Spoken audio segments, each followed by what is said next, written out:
Welcome back to Get Down to Business, the show all about small business, jobs, and entrepreneurship. So we know that cloud, that everybody talks about the cloud, and certainly everybody's talking about cloud software. Enterprise level cloud software sales have become the holy grail, if you will, of B2B selling. And by employing software as a service, also known as SaaS, the vendor takes over the task of deploying and maintaining applications. I'm thrilled to be joined by the author of Selling the Cloud. That's Mark Petruzzi, who's worked in the enterprise and cloud software ecosystem for 25 years. He's held senior leadership positions at Oracle, Accenture, Deloitte, and so many other companies. Mark Petruzzi, welcome to the program. Good morning, Shalom. Happy to be here. It's great to have you. So selling the cloud. This is an interesting niche topic and certainly something that is being spoken about quite a bit lately. So Mark, what inspired you and your co-author, Paul, to write this book? Well, Shalom, I think the biggest thing is, even though it's very much of a niche subject, it's really the baseline of a business in many cases, particularly small business. And what we mean by that is with cloud software now, small businesses are able to match the capabilities of the largest, companies on the planet. And they can do it with very efficient cloud software and building their approaches with really, 95% of all the tools of the biggest companies out there. Very, very interesting indeed. So software as a service sale, it's a little bit different from other folks that might be tuning into this program that are used to more common business to business sales. So again, you wrote the book literally Selling the Cloud. Why is this market different than all other markets? Yeah, well, it's been a really interesting evolution over the years. Software selling, evolved in a very tactical, non-strategic way, as it's evolved as an industry. And the biggest reason for that is there was, typically a very large payment made by a client at the beginning of a deal. And, that payment would be made for, in enterprise software for millions or tens of millions of dollars. And then all the work would begin, the implementation, the coordination. And really that's when a client would get to know the company they were working with, whether it was Oracle or SAP or any of the, the more legacy players. And really, it all changed with, Mark Benioff and individuals like Scott Scher at Ultimate Software that decided that this was not the way to build strong and positive customer relationships. And, really, because all the, a big portion of the transfer of dollars or whatever else currency throughout the world happened right at the beginning. So these software vendors were not as motivated to making sure that the client was happy a year, 2, 5, or 10 years later down the road. Mark Benioff really changed that. He thought there was a different way to do it. He thought there were tangible impact and benefits to it, but he also thought that it would change the game on customer relationships, and it did. So, with the subscription type model, you don't just sell the company once. You really are selling them for the initial engagement, initial approach.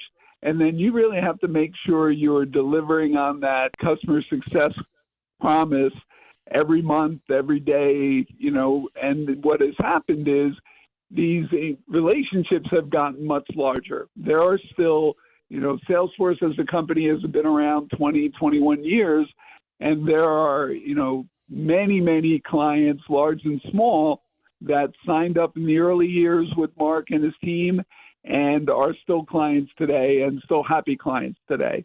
So that changed the entire way that selling occurred. And it's a really good thing for buyers, really good thing for good sales reps and good sales leaders that are willing to put in the extra effort that it takes to build long-standing client relationships. Absolutely. And one thing that you've discovered that is somewhat unique over here is that women are excelling in sales. And so you've written about this in the book. Again, it's called Selling the Cloud, which is a playbook for success in cloud software and enterprise sales, which, again, there's a lot of lessons that can be taught across sales overall. And we're going to dig into some of those areas in just a moment. But why is it that you feel that women excel in sales?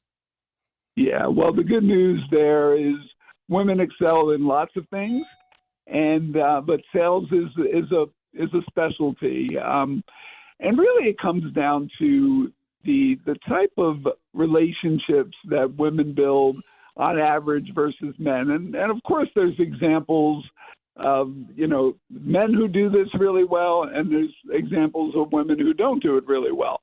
But on average, the fact that women in general, in my belief, have more empathy. They really can sit on the both sides of a conference room table or office meeting location and really see what the buyer, the prospect is looking at and thinking of, and really kind of spend some time in that individual's shoes, and that ability to see it from both sides allows them to be much more effective in these long-standing relationships. So it's something we've noticed throughout our career, and it's just getting stronger and stronger as we go on.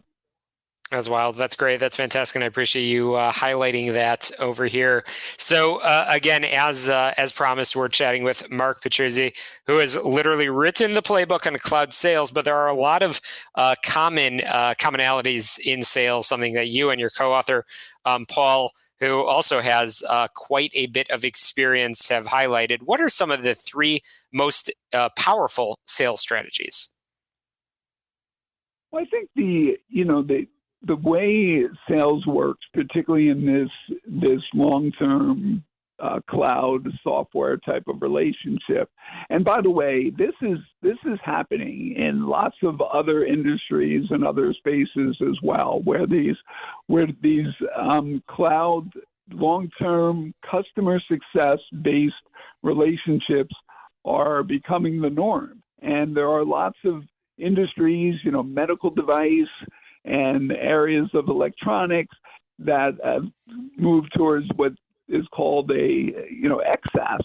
It's everything as a service, where they pull together, the hardware, whether it be a medical device system, and all the software that goes along with it, and they combine it together.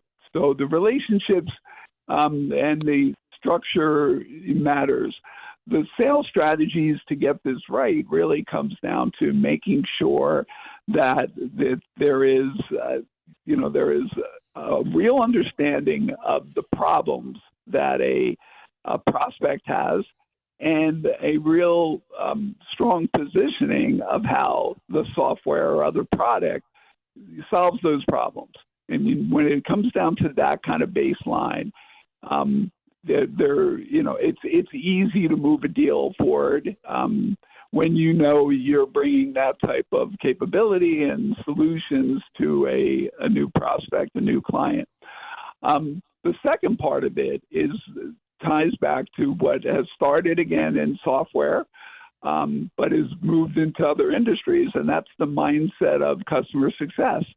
So a customer success group is really built around making sure that that a customer is successful from the beginning. So the initial launch, the initial activation, which software companies call it, and they make sure that there's some sort of cadence over a longer period to ensure that success continues. And again, it's built because it's very easy to end a subscription in the SaaS environment, and very easy to have churn that is unacceptable. Clients that are leaving in a higher percentage than would be just normal attrition.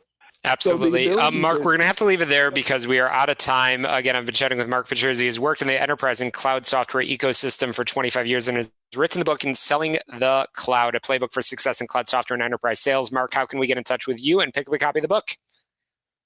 Yep, you can find us on LinkedIn. Selling the Cloud is all you need to type in for that. And hopefully we can also add my contact information. It's M as in Mark, V as in Vincent, last name Petruzzi @gmail.com.